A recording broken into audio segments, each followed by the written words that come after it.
공시를 알아야 투자가 보인다. 여러분 안녕하세요. 공시투데이 이주연입니다. 안녕하세요. 공시투데이 이연아입니다. 네, 오늘도 기업들의 최신 소식을 발빠르게 전해드리는 공시투데이 시간이 돌아왔습니다.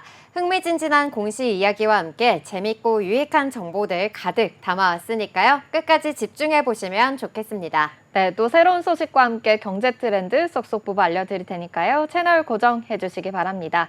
본 방송에서 제공하는 정보는 투자 판단에 대한 조언일 뿐 주식의 가치와 상승, 하락에 대해서는 보장하지 않습니다.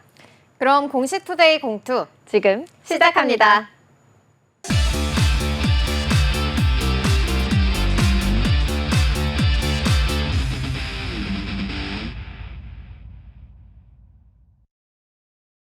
(10월 16일) 수요일 12시 구간 지나가고 있는 우리 시장 흐름 먼저 체크해 보도록 하겠습니다.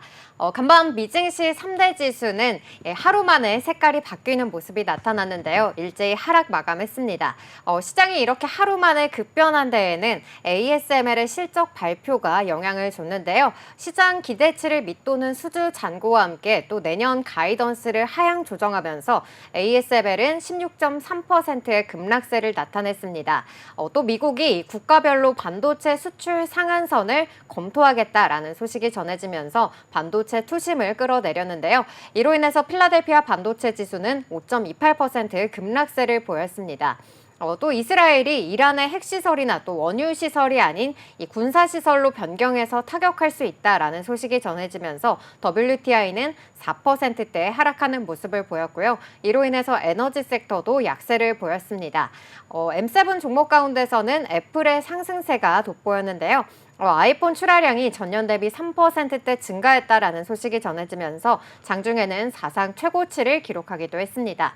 우리 시장은 이렇게 ASMR 이 쇼크에 따라서 이 하락 출발할 것으로 분석이 됐는데요. 먼저 코스피 하락 출발을 하면서 마이너스권에서의 움직임 포착이 되고 있습니다. 그래도 21선 지지하면서 움직이고 있는데요. 현재 구간에서는 0.6% 하락을 하면서 2617선 지나가고 있습니다. 다음으로는 수급도 살펴보도록 하겠습니다.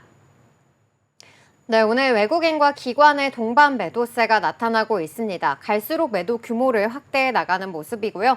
외국인은 3거래일 만에 그리고 기관은 4거래일 만에 매도 우위 포착되고 있습니다. 특히 기관 같은 경우에는 오늘 금융투자 중심의 매도세가 나타나고 있습니다. 다음으로는 시가총액 상위 종목도 살펴보도록 하겠습니다. 네, 오늘 반도체 투톱 미증시의 영향을 받아서 하락세를 보이고 있는데요. 삼성전자 3거래일 만에 5만전자로 다시 내려앉은 모습입니다. 오늘 1.8% 하락하면서 현재 59,900원 선 지나가고 있고요.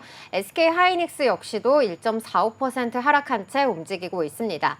시총 1위에서 5위까지 종목들 가운데서는 LG에너지솔루션만이 빨간불을 켜내고 있는데요. 이 포드에 배터리를 공급하겠다라는 소식이 전해지면서 폴란드 공장의 가동률 확대 기대감이 더해지고 있는 모습입니다. 현재 구간에서는 0.99% 오르면서 40만 7천 원 선 지나고 있습니다. 네, 이어서 코스닥도 보겠습니다. 코스닥 또한 코스피와 마찬가지로 흐름이 좋지 못합니다. 현재 0.85% 하락하면서 767포인트 지나고 있습니다. 수급 상황도 살펴보겠습니다. 외국인과 기관 3거래 연속으로 매도 우위 보이고 있습니다. 특히 외국인 1,000억 원 넘게 매도하고 있고요. 개인만이 나홀로 사자세 드리고 있습니다. 1,965억 원 사들이고 있습니다. 이어서 시가총액 상위 종목 살펴보겠습니다. 오늘 코스닥 시가총액 상위 종목 1위부터 5위 모두 다 파란불 켜고 있습니다. 바이오, 2차 전지주 모두 다 지지부진한 흐름 이어지고 있는데요. 특히나 알테오젠 저가 매수의 기회다라고 봤는데 오늘도 좀 쉬어가는 모습 이어지고 있습니다. 0.65% 하락하면서 38만 4천 원 지나고 있습니다. 역시나 HLB 또한 1% 넘게 하락하고 있는데요. 1% 넘게 하락하면서 7만 500원 지나고 있습니다. 오늘 위고비 국내 상륙으로 인해서 비만 관련주들이 좀 강세입니다. 펩트론이 19% 강한 흐름 이어지고 있고요. 명문제약도 12%, 대원제약도 7% 하락세 이어지고 있습니다.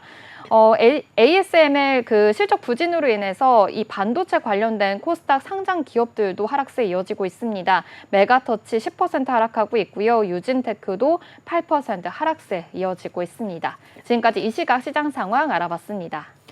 네, 그럼 저희는 이어서 유가증권 시장에 올라온 공시부터 살펴보도록 하겠습니다. 네, 최근 조선업계 호황으로 인해서 이미 3년치 이상의 일감을 확보를 한 가운데 친환경 고부가 가치 선별 전략이 더욱더 탄력을 받고 있습니다. 액화 천연가스 운반선의 경우에는 이 국내 기업들이 지난해 전 세계 발주의 80% 이상을 점유했다고 하고요. 또 암모니아 운반선 역시 70% 이상을 차지해서 전력 선종으로 부상을 하고 있습니다. 어제는 이 국내 조선 3사 중에 하나인 HD 한국조선해양이 친환경 선박에 대한 수주 공시를 발표를 했는데요. 그럼 먼저 공시부터 확인해 보시죠.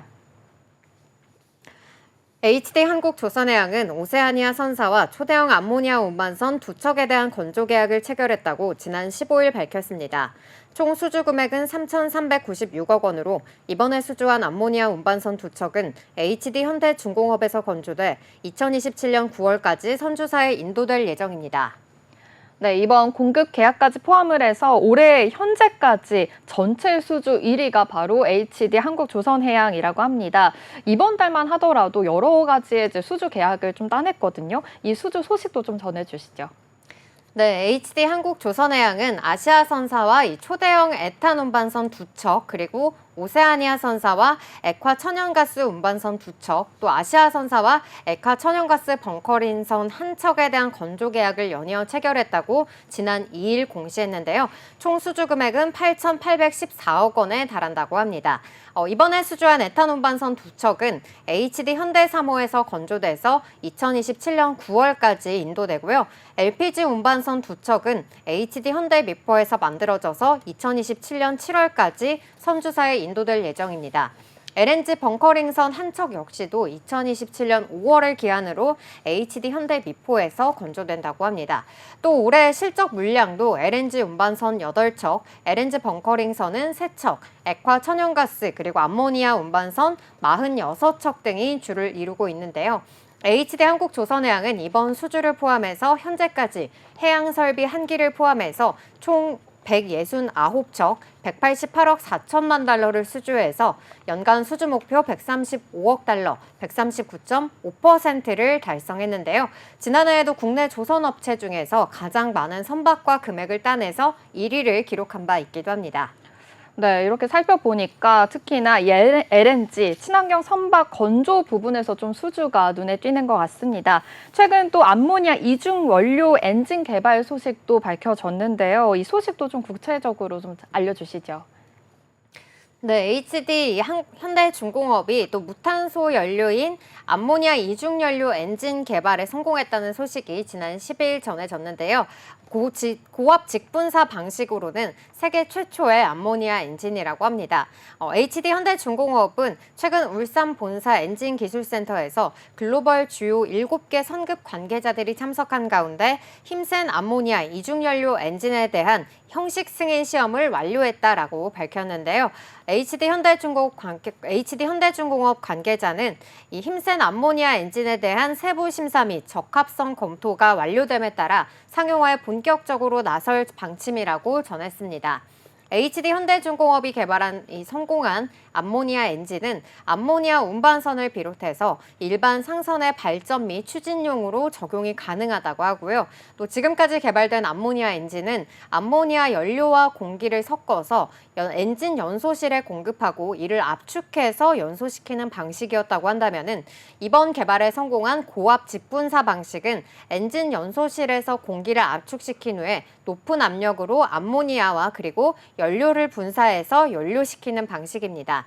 이 방식은 엔진 출력과 또 연료 효율이 높을 뿐만 아니라 이산화질소 등 온실가스 배출을 크게 줄일 수 있다는 장점이 있는데요.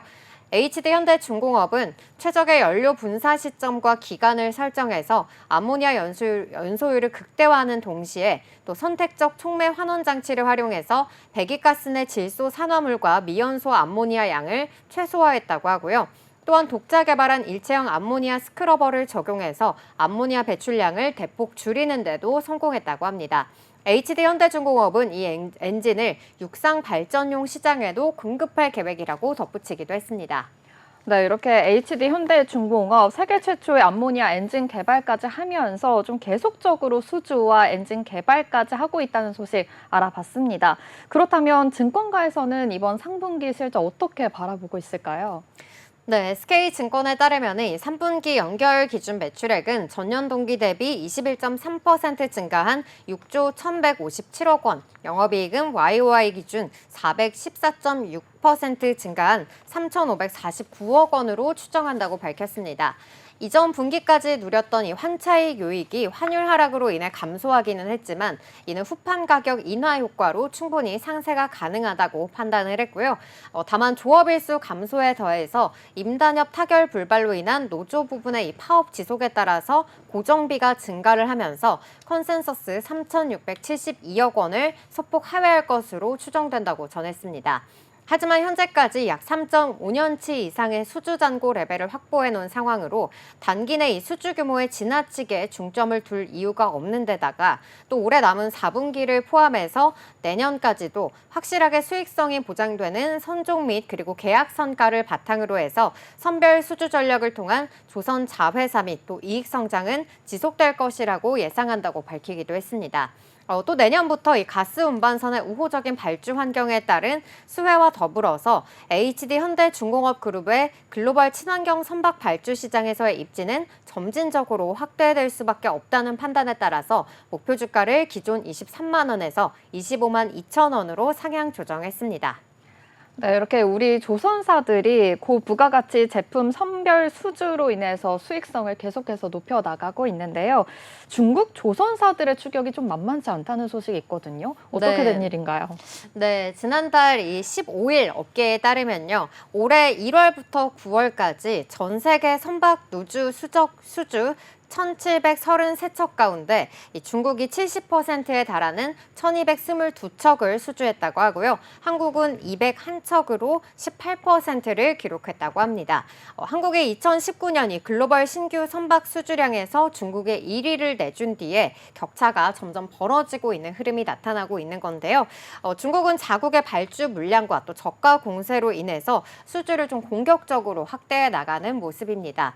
또 중국의 국영 인류위 조선사 합병이 임박하면서 조선 굴기를 본격화하고 있다는 진단이 나오고 있는데요. 저가부터 이 고부가 가치 친환경 선박까지 눈독을 들이면서 시장 장악력을 확대해 나가겠다는 전략입니다. 중국의 인류위 조선사인 중국 선박그룹과 또 중국 선박중공업그룹의 합병이 마무리 단계에 있어서 양과 질, 양면으로 이렇게 공세를 펼칠 시스템을 구축하고 있다는 건데요.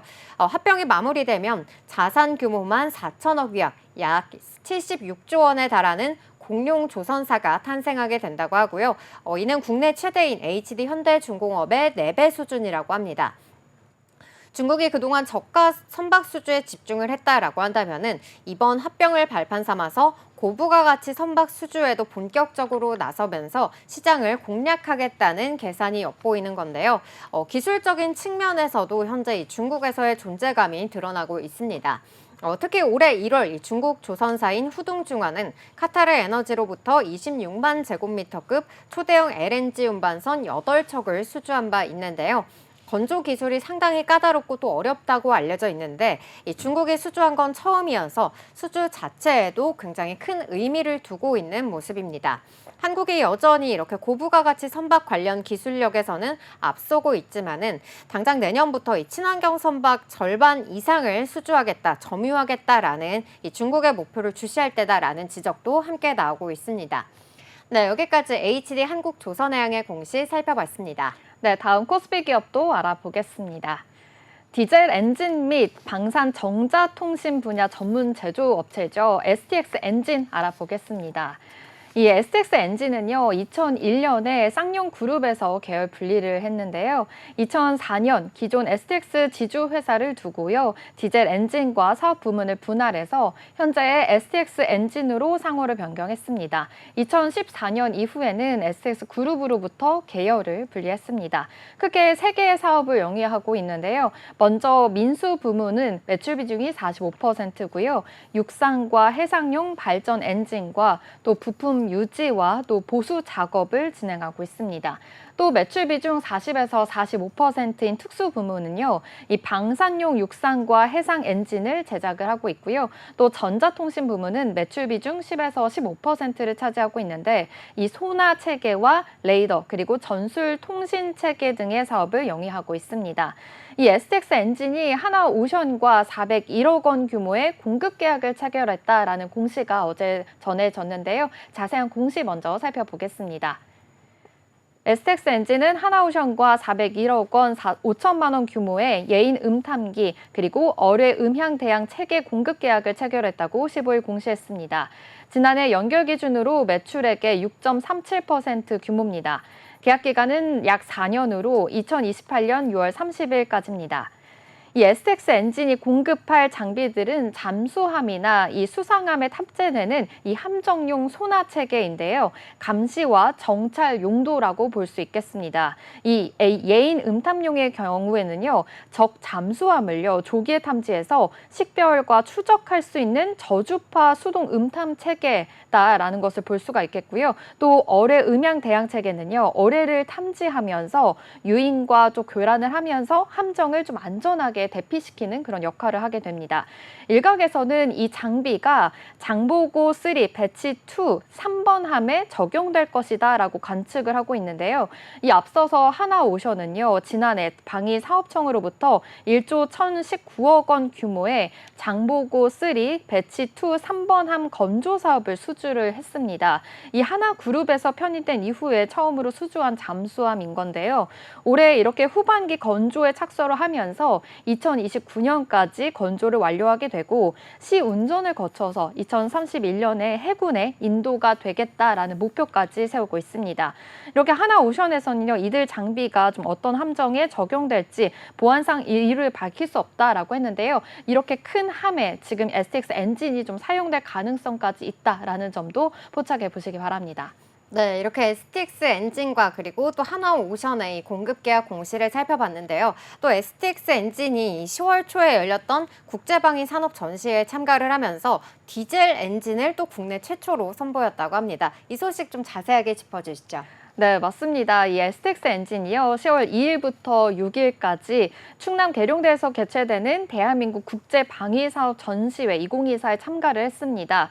이번 전시회는 지상무기 방산 전시회로 역대 최대 규모였는데요. STX 엔진이 최근 우리 군의 명품 무기로 손꼽히는 K9 자주포에 1000마력급 디젤 엔진 SMV-1000 개발에 착수했습니다. 3년여 만에 이 시제품 제작과 개발 시험 평가에 통과가 된 건데요. 현재는 이집트 수출에 대한 양산을 준비 중에 있습니다. 이 SMV-1000은요, 디젤 모형 엔진을 국내 최초로 이 전시회에서 선보이게 된 겁니다. SMV-1000 디젤 엔진은요, 이 해외 선진 업체의 동일 출력대 엔진과 비교해도 이 동등 이상의 성능과 품질을 확보하고 있다고 합니다. 또 STX 엔진은 기존의 기계식 엔진 단종으로 인해서 개발되고 있는 이 궤도 차량용 전자식 범용 이 디젤 엔진 모형과요, 전차 방호력 또 기동력을 향상하기 위해서 독자적으로 개발하고 있는 SMV 이 1360 엔진 실물도 함께 전시를 했습니다. 또한 미래 전장 환경 변화에 좀 대응을 하고자 미래 지상 전투 장비에 적합한 하이브리드 엔진 시스템 모형도 선보였다고 합니다. 또 군용 장비 디젤 엔진 하이브리드 시스템과 또 상태 기반 정비를 결합한 혁신적인 기술이 있는데요. 연료 효율성을 향상하고요. 또 순간 가속도 향상과 또 최적의 정비 시스템을 제공을 한다고 합니다. 최근에는 이 방위 산업용 엔진 생산을 통해서요, 이렇게 축적된 기술력을 기반으로 해서 미래 무기 체계 운영 변화를 계속해서 대응을 하고 있는 상황이고요. 폴란드와 호주, 인도 등 9개국에 안정적으로 엔진을 공급하고 있습니다. K 방산 수출 확대에 좀 한 축을 담당하고 있다라고 해도 과언이 아닐 것 같은데요. 이상수 STX 엔진 대표이사는요, STX 엔진은 이 국내 최대 방위 산업용 디젤 엔진 전문 업체로서 함으로써 이 과거 해외 기술에 의존하던 형태에서 벗어나서 이 토털 솔루션을 제공하는 국내 연구개발 업체로서 좀 탈바꿈하기 위해 새로운 도약을 준비하고 있다라고 밝히기도 했고요. 이번 전시회를 통해서 STX 엔진이 도전하고 준비하고 있는 이 미래 선진 국산화 제품을 선보이게 되면서 굉장히 기쁘게 생각한다라고 소감을 밝히기도 했습니다. 네, 이렇게 STX 엔진, 이 국내 최대 방위 산업용 디젤 엔진 전문 업체로 좀 도약하겠다라는 모습 함께 살펴볼 수가 있었고요. 또 이 K방산 주력 제품 중에 하나인 이 K9 자주포 엔진의 또 국산화를 이 STX 엔진이 완료시켰다라는 소식도 전해졌거든요. 또 이 소식은 어떠한 내용일까요? 네, 이 K9 자주포가요, 호주와 또 이집트, 인도, 폴란드, 핀란드, 루마니아까지 정말 세계 각국에 수출된 K방산 대표 제품으로 꼽히고 있습니다. STX 엔진은요, 창원 생산 공장에서 1000마력급의 K9 자주포용 국산 엔진 양산 1호기 출고식을 가졌는데요. 지난 2020년 9월에 방산 핵심 소재 부품 국산화를 위해서 기술 협력 업무 협약을 체결했고요. 이듬해 4월부터 K9 자주포 국산 엔진 개발에 본격 착수를 했습니다. 지금 보시는 사진이 바로 K9 자주포인데요. 이 안에 들어가는 엔진을 국산화한 것이다라고 볼 수 있겠습니다. 이후에 321억 원을 투자하면서 3년 만에 약 500개에 달하는 엔진 핵심 부품을 국산화하고요. 양산에도 성공을 했습니다. STX 엔진에서 개발한 K9 자주포용 1000마력급의 엔진은요. 지난 2020년에 아랍에미리트와 함께 K9 자주포 수출 협상이 이 독일의 대중동 무기 금수 조치가 무산이 됐고 또 수출 승인 제한에 대한 해소를 하고자 이렇게 마련이 됐고요. 또 기술 자립을 구현하기 위해서 추진한 이 정부의 이 R&D 사업의 대표적인 성과다라고도 볼 수 있겠습니다. 국내 제조 기술과 부품을 사용한 국산 엔진은요, 미국의 또 외국에 대한 부품과 또 기술을 적용한 기존 엔진에 비해서 성능과 경제성이 개선이 됐다고 하고요. K9 자주포 수출이 좀 더욱더 확대될 것이다라고 기대감 또한 있는 상황입니다. 이 방사청장의 말을 따르면요, 산업부와 협력을 해서 K9 자주포의 심장인 엔진까지 국산화하면서 이 K9 자주포가 진정한 우리나라의 이 명품 무기로 거듭나게 됐다라는 소감까지 밝혔습니다. 네, 이렇게 엔진이 국산화됐다는 것은 또 K방산의 자부심이 또 생기는 소식인 것 같은데요. 요즘에 또 방산주들 주목을 받고 있는 만큼 또 STX 엔진의 실적 또한 좀 좋게 나왔을 것 같은데 실적 전망 그리고 또 증권가들의 분석도 좀 전해주시죠. 네, 먼저 이 한국과 이집트의 방산 협력이요, 무기 구매에 있어서 좀 생산 기술을 전반적으로 확대하고 있는 것으로 좀 밝혀졌습니다. STX 엔진이 이집트양 K9 자주포에 탑재되는 SMV-1000에 대한 현지 생산을 현재 논의 중인데요. 시장은 이 STX 엔진이 이집트 국산 엔진 수출 확대로 인해서 실적에 대한 개선이 가속화될 것이다라고 분석을 하고 있습니다. 2024년 매출액을 보니까요, 6,758억 원, 그리고 영업이익이 686억 원을 기록할 것이다라고 전망을 하고 있는 상황인데요. 개선된 영업이익률이 하반기에도 이어질 것으로 보고 있습니다. 증권가에서도 긍정적인 전망을 내놨습니다. IM증권에서는 K9 자주포 국산 엔진을 이집트에 11월부터 공급할 계획이 본격화하면서 실적 개선이 가속할 것이다라고 전망을 했고요. K9 자주포 국산 엔진이 중동 수출에 대한 천병 역할을 하면서 수주가 늘어날 것이다라고 예측했습니다. 또 올해 2분기 특수와 또 민수 사업 부문의 실적 개선 본 궤도가 진입함에 따라서 향후에 실적 턴어라운드 가능성까지 높아질 수 있을 것이다라고 전망했습니다. 대신증권 리포트도 보겠습니다.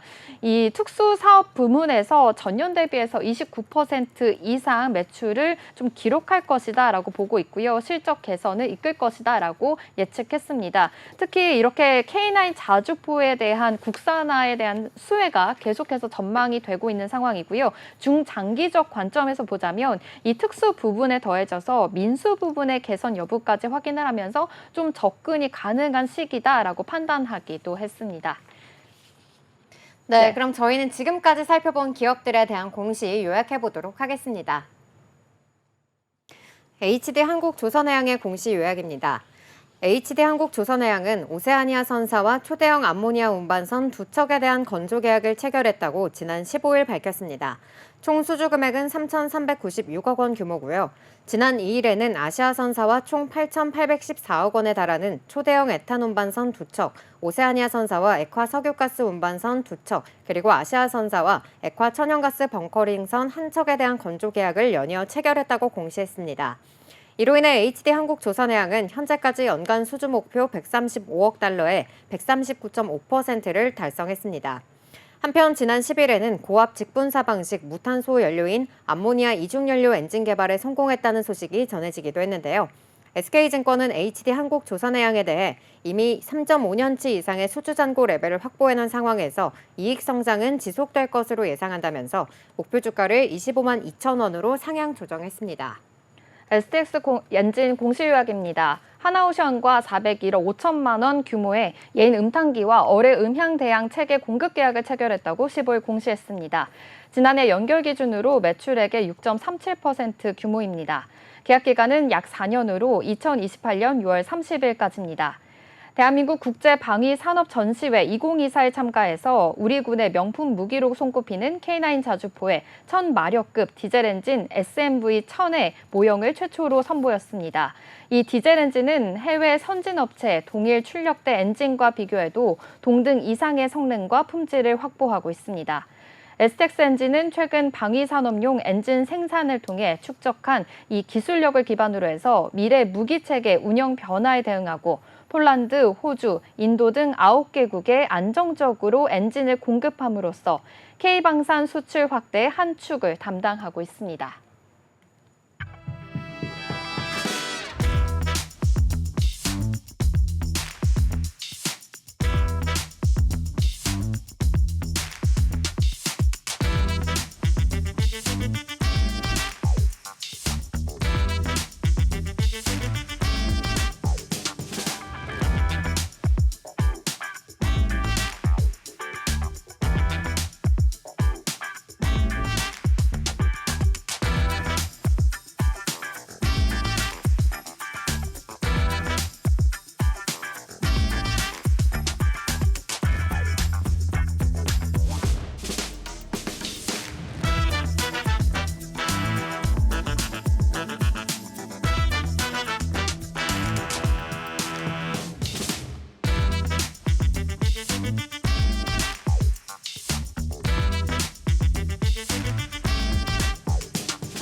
그럼 저희는 이어서 코스닥 시장에 올라온 공시도 살펴보도록 하겠습니다. 코스닥 시장에서 먼저 살펴볼 기업은 리가캠 바이오인데요. 리가캠 바이오가 이번 달 초부터 계속해서 52주 신고가를 경신하는 흐름을 이어가고 있습니다. 전일에는 이 자사주 취득 공시를 발표하면서 장중에는 12만 7,900원을 처음으로 터치하기도 했는데요. 이렇게 리가캠 바이오의 상승세에는 어떠한 요인들이 있는지 먼저 자사주 취득 공시부터 살펴보도록 하겠습니다. 리가캠 바이오는 200억 원 규모 자사주 취득 신탁 계약을 체결했다고 지난 14일 공시했습니다. 이 공시에서 리가캠 바이오는 미래에셋증권과 내년 10월 14일까지 1년간 위탁 투자 중개 계약을 맺었다고 밝혔습니다. 네, 리가캠 바이오 계속해서 주가가 상승하는 흐름이 이어지고 있는데요. 자사주 취득 목적, 좀 아무래도 주주가치 제고를 위한 것으로 봐도 괜찮을까요? 네, 맞습니다. 이 리가캠 바이오는 주가 안정 및 주주가치 제고와 그리고 또 임직원 성과 보상 목적에서 자사주 취득 신탁 계약을 체결했다라고 공시를 했는데요. 리가캠 바이오의 자사주 취득은 바이오 신약 개발 업체로서 이례적인 평가를 받고 있습니다. 이렇게 개발에 좀 매진하는 상황에서 흑자를 내고 있는 바이오 업체이기 때문인데요. 자사주 취득 규모가 시총에 비해서 좀 매우 작은 만큼 성과 보상 목적으로 좀 가장 클 것이다라고 판단이 되고 있습니다. 리가캠 바이오는 이 직원들에게 부여된 스톡 옵션에 대해서 신주 발행 없이 확보된 이 자사주의 재원을 활용해서 차액 보상 형태로 부여함에 따라 주식수 증가에 따른 주주가치 희석 가능성을 해소할 예정이라고 밝혔는데요. 또 당사 이 주요 경영진들은 최근 주가 상승에도 불구하고 여전히 준비되고 있는 추가 기술 이전들 그리고 향후 공개될 임상 성과에 따른 파이프라인 가치 상승 등의 가능성을 고려를 해본다면은 여전히 좀 주가가 저평가된 상태라고 판단을 하면서 현 시점에서 자사주 취득 결정 공시를 발표했다고 전하기도 했습니다. 네, 이렇게 자사주 취득으로 인해서 회사의 미래 가치에 대한 좀 자신감을 강하게 드러내고 있는 것 같습니다. 또 전일장에서는 오노제약과의 계약 소식이 전해지면서 52주 신고가를 터치하기도 했는데요. 오노제약과의 어떤 계약 소식이 있었는지도 좀 자세하게 짚어주시죠. 네, 먼저 오노약품은 이 시가총액 10조 원 규모의 일본 제약사로서 매출 상위 9위권의 대형 업체입니다. 브리스톨 마이어스 스퀴브와 공동 개발한 이 블록버스터 면역 항암제인 옵디보를 또 공동 개발하기도 했는데요. 리가캠에 따르면은 이 오노약품은 타 업체와 ADC 관련 협업을 진행한 것은 이번이 처음이라고 합니다. 리가캠 바이오는 지난 10일 일본 제약사 오노약품 공업과 기술 이전 그리고 플랫폼 계약을 맺었다고 공시한 바 있는데요. 리가캠 바이오의 신약 후보 물질 LCB97과 또 다수의 신약 후보를 개발할 수 있는 기반 기술인 플랫폼을 동시에 수출하는 첫 패키지 계약이라고 합니다. 리가캠 바이오 측은 이번 딜의 핵심은 페이로드라고 강조를 했는데요. 김용주 리가캠 바이오 대표는 글로벌에서 ADC 링커는 이미 상향 평준화가 됐다면서 링커 기술도 중요하지만은 실질적으로 이 세포를 죽이는 역할을 하는 페이로드 싸움이 본격화되고 있다고 말했습니다. 이에 링커뿐만 아니라 페이로드 경쟁을 위해서 5년 전부터 신규 페이로드 개발을 준비했다면서 다양하고 새로운 페이로드를 갖추고 있기 때문에 좋은 가격에 에셋 패키지 딜을 할 수 있었다라고 밝히기도 했습니다. 또 플랫폼 딜 역시 콘주얼뿐만 아니라 페이로드가 포함이 됐는데요. 오노약품은 이 리가캠 바이오가 자체 개발한 ADC 플랫폼 콘주얼과 페이로드를 활용을 해서 여러 타깃을 연구할 수 있는 플랫폼 계약을 맺었습니다. 이에 제약업계는 이 리가캠 바이오의 기술을 사들인 오노약품이 면역항암제 옵디보를 뛰어넘을 차세대 항암 신약을 개발하기 위해서 공격적인 투자를 한 것으로 보인다고 분석을 했는데요.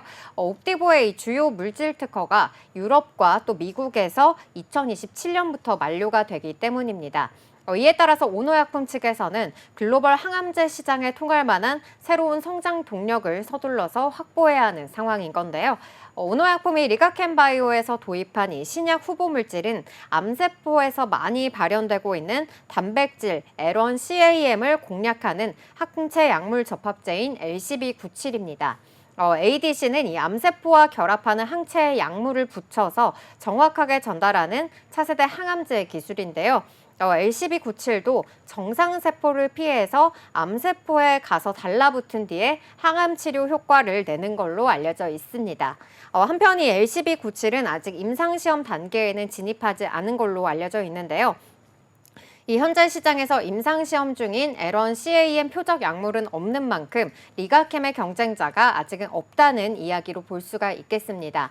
대형 제약사들이 신약 후보 물질을 사들일 때는 통상적으로 임상 1상과 또 2상 결과를 지켜보고 계약을 맺는 것을 고려한다면은 오노약품이 이미 일찍이 이렇게 성장성에만 초점을 두고 계약했다라는 점이 특징적으로 볼 수 있는 건데요. 오노약품이 LCB97을 인수한 계약은 선급금과 마일스톤을 포함해서 최대 7억 달러, 우리 돈으로는 약 9,435억 원 규모입니다. 업계 관계자는 이 리가캠 바이오의 계약으로 오노약품은 첫 ADC 신약 후보 물질을 확보한 것이라면서 오노약품이 리가캠의 LCB97을 현재 면역항암제 또는 개발 중인 표적항암제와 병용하는 가능성을 높게 판단한 것으로 보인다고 밝히기도 했습니다. 네, 이렇게 오노약품이 새로운 성장 동력을 좀 서둘러 확보하는 상황에서 리가캠 바이오를 선택했다는 것은 굉장히 또 큰 호재로 작용이 될 것 같습니다. 아무래도 이러한 소식에 증권가들 목표 주가를 일제히 상향한 리포트를 내놓기도 했는데요. 증권가들 어떠한 분석을 내놨는지 좀 궁금합니다. 네, 이 증권업계에 따르면은 이 추가적인 기술 이전 기대감이 존재한다면서 리가캠 바이오의 목표가를 일제히 상향 조정하는 모습 나타났는데요. 먼저 메리츠 증권에 따르면은 아직 임상 연구에 돌입하지 못한 전임상 파이프라인에도 불구하고 약 9,400억 원 규모의 파이프라인 계약을 체결했다면서 계약 규모가 아직 공시되지는 않았지만 이전 계약과 비슷한 규모로 체결한 것으로 보인다고 전했습니다. 이어 향후 나올 라이선스 선수 계약 동안 이 패키지 딜 형태로 성사될 가능성이 높아졌다라면서 현재 시즌, 이뮤노젠, 시나펙스 등 ADC 플랫폼 기업들은 빅파마에 인수가 되면서 전 세계적으로 인정받은 ADC 플랫폼 제공업체의 선택지가 한정적인 상황이라고 설명하기도 했는데요. 이에 따라서 이 리가켄바이오가 글로벌 제약사와 기술 이전 계약 가능성이 높아지고 있다는 분석을 내놓기도 했습니다. 총 플랫폼 계약 규모의 15%를 반영한 플랫폼 가치를 30% 상향 조정해서요. 적정 주가를 17만 원으로 올려 잡았습니다. 이어 DS투자증권의 의견도 보도록 할 텐데요.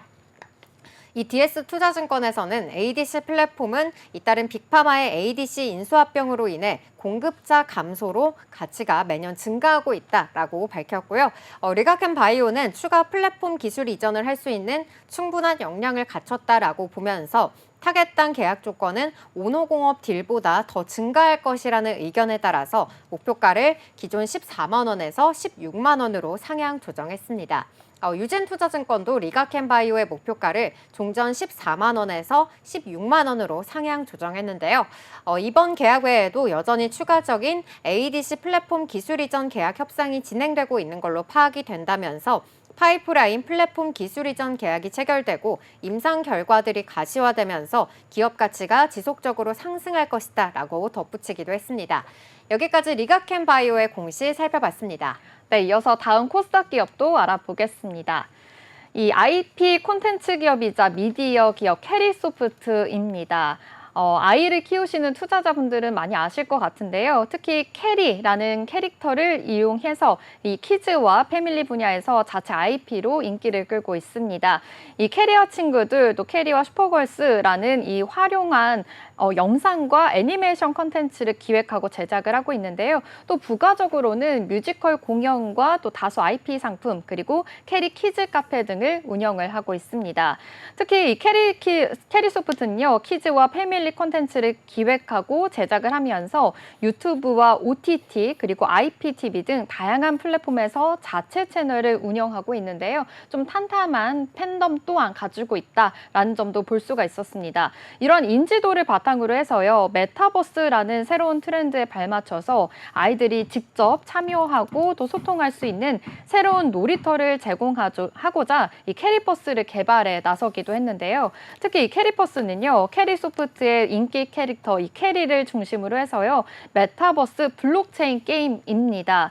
아이들은 캐리버스 안에서 좀 다양한 활동을 즐기고 친구들과 소통하면서 자신만의 아바타를 꾸미고 또 다양한 게임 또한 즐길 수 있다고 합니다.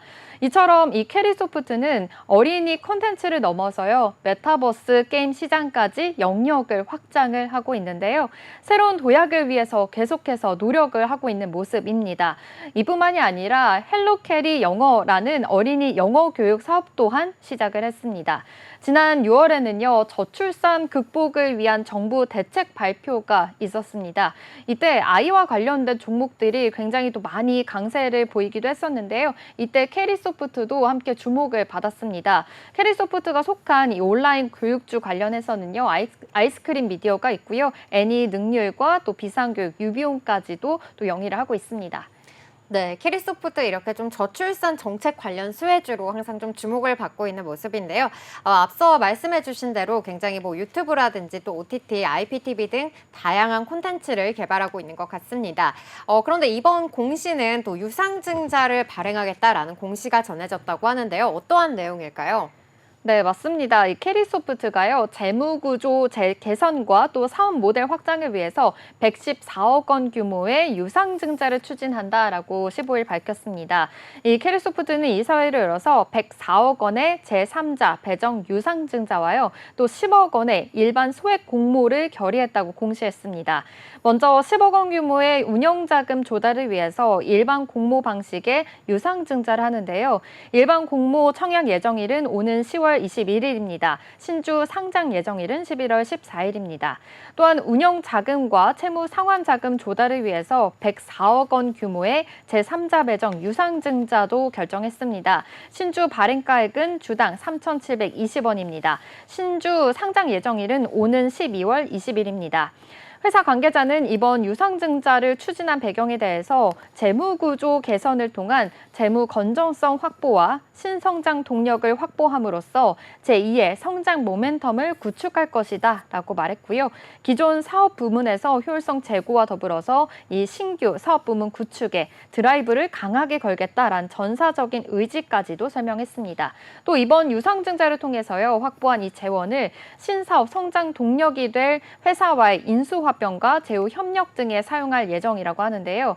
박찬신 캐리소프트 대표는요, 어느 때보다 예측 불가능한 경제 여건 속에서 재무 건전성이 대폭 개선되고 또 현금 유동성이 크게 확보됐다고 밝혔습니다. 또 전략적 또 재무적 파트너들의 강력한 지원과 신뢰를 바탕으로 해서 당사가 진행하고 있는 신사업과 또 M&A에 적극적으로 투자를 하면서 키즈와 패밀리 종합 콘텐츠 기업으로 회사의 새로운 장을 열어나가겠다라고 밝히기도 했습니다. 오늘 캐리소프트 한번 주가 흐름도 살펴보겠습니다. 9거래 연속으로 사실 상승세 이어지고 있었는데요. 이 소식으로 인해서 어제 매수세가 좀 들어오기도 했는데 어제는 유상증자 공시가 있어서 또 아무래도 좀 악재로 작용을 했었습니다. 11% 하락까지 내려왔다가 상한가까지 올라가는 어제 정말 롤러코스터급의 주가 형성을 등락폭을 보이기도 했었거든요. 오늘은 또 이렇게 낙폭을 그리고 있습니다. 10% 하락하면서 4,000원 지나고 있습니다. 네, 우리 저출산 정책 관련주들은 또 정책 발표가 있을 때만 주가가 한 번씩 이렇게 튀어오르는 모습을 보이고 있는데요. 오늘 장에서 이 엔젤 산업 관련주들 대부분 하락하는 모습을 보이고 있습니다. 이 가운데서 그래도 상승하는 종목을 살펴본다라고 한다면은 네오팜이 3.31% 현재 오르면서 움직이고 있고요. 이외에도 대교, 오로라 그리고 손오공이 강보합으로 움직이고 있습니다.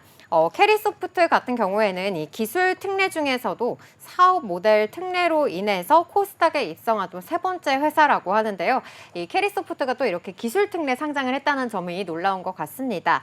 캐리소프트 좀 더 구체적으로 어떠한 회사인지도 알려주시면 좋을 것 같아요. 네, 캐리소프트 2014년 10월에 설립이 됐는데요. 자본금 1,000만 원으로 시작을 하면서 이 캐리와 장난감 친구들이라는 콘텐츠로 유튜브 플랫폼에서 굉장히 큰 인기를 끌었습니다. 그러면서 시장에서 계속해서 주목을 받기 시작을 했고 유튜브 장악 이후에는요. IPTV에서 이 캐리TV를 개국을 했습니다. 또 키즈 콘텐츠 영역까지 확장해 나가고 있는 상황인데요. 수십 개의 채널을 보유하게 됐고 설립 5년 차에 연매출 100억 원을 또 고지를 넘기면서 이렇게 코스닥 상장까지 이루어지게 된 겁니다. 캐리소프트는 유튜브 등 이 뉴미디어 영역을 구축한 이 콘텐츠 사업자가 사업자 대형화와 안정화를 이룰 수 있는 사례로 시장에서 주목을 받았는데요. 기존 사업군에서 없었던 사업 구조라고 또 보고 있습니다. 전통 미디어에 종속되지 않고 이렇게 자체 제작의 콘텐츠만으로도 광고 수익과 또 그에 파생된 IP 비즈니스를 창출해낼 수 있는 구조에 시장 주목도가 더욱더 커진 겁니다. 그러다 보니까 설립 5년 만에 매출 100억 원을 넘기게 되고 2019년에 상장 논의를 시작할 수 있었던 배경이 되겠습니다. 이 키즈 시장에서 캐리 언니로 좀 팬덤을 구축하고 있었던 터라 아무래도 기대감이 계속해서 좀 상승하고 있는 상황이었는데요. 시장은 아무래도 좀 냉정했습니다. 재수 끝에 이 코스닥에 대비는 했지만 상황은 녹록지가 않았는데요. 상장 후에 매출 규모는 점점 줄어들었고요. 적자에서 5년째 지금 빠져나오지 못하고 있는 상황입니다. 사업 모델 특례 상장 업체로 좀 증시에 대비는 했지만 상장 후에는 성장 실패 사례라는 좀 불명예까지 이렇게 이어받은 셈이다라고도 볼 수 있겠습니다. 네, 이렇게 새로운 사업 모델로 인해서 좀 캐리소프트가 주목을 받았었는데 앞서서 살펴봤듯이 이 사진에서도 코스닥 상장일에 저렇게 또 인형탈이 나온 것은 굉장히 이례적인 모습인 것 같습니다. 이렇게 상장 당시에는 또 굉장히 기대감을 많이 모았었는데 또 이렇게 적자에서 5년 동안 빠져나오지 못하고 있는 상황이다라고 합니다. 이렇게 좀 적자에서 계속해서 탈출하지 못하고 있는 모습인데 실적 부분에서도 좀 자세하게 짚어보면 좋을 것 같아요. 네, 실적 좀 자세하게 짚어보면요. 먼저 2019년 상장 이후에 주간사의 전망에 한참 벗어난 실적을 기록을 하고 있습니다. 적자 상태에서 벗어나지 못하고 있는데요. 2017년에 약 3억 원이었던 영업 손실이 2018년에는요, 3억 7천만 원이 넘어섰고요. 또 2019년에는 17억 원, 그리고 2020년에는 24억 원까지 이어지더니 지난해에는 36억 원을 기록을 했습니다. 매출액 또한요. 21년과 22년에는 좀 성장하는 듯 보였지만 23년도에는 다시 100억 원대 아래인 85억 원으로 감소하면서 어려움을 겪었습니다.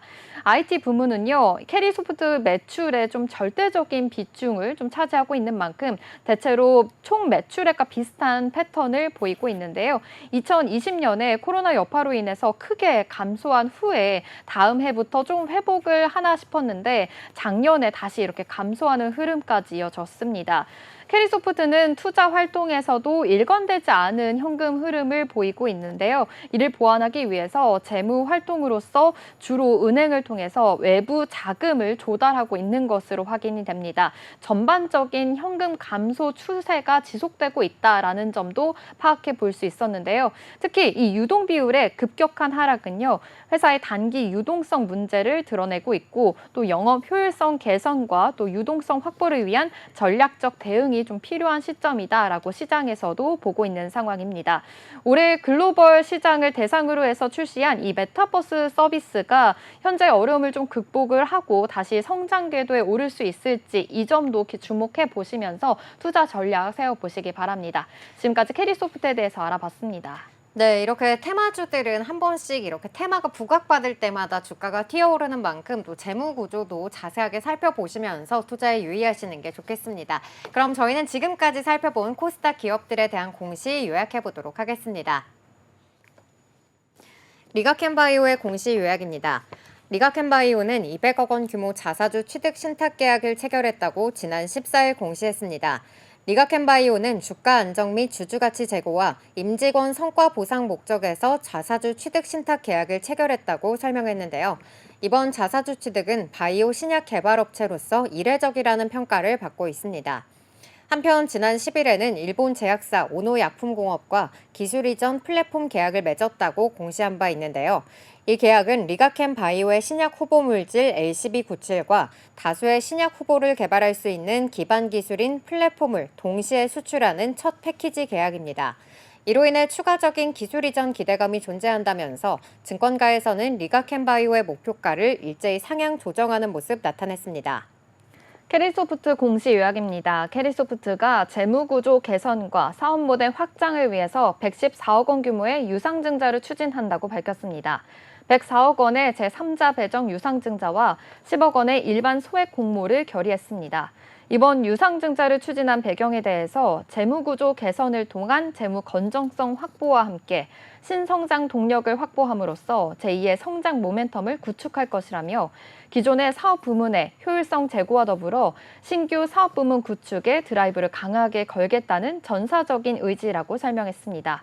2019년 상장 이후 주간사의 전망에 한참 벗어난 실적을 기록하면서 적자 상태에서 벗어나지 못하고 있습니다. 투자 활동에서도 일관되지 않은 현금 흐름을 보이고 있습니다. 이를 보완하기 위해서 재무 활동으로서 주로 은행을 통해 외부 자금을 조달하고 있으나 전반적인 현금 감소 추세가 지속되고 있습니다. 영업 효율성 개선과 유동성 확보를 위한 전략적인 대응이 필요한 시점입니다.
오늘 준비한 공시투데이는 여기까지입니다.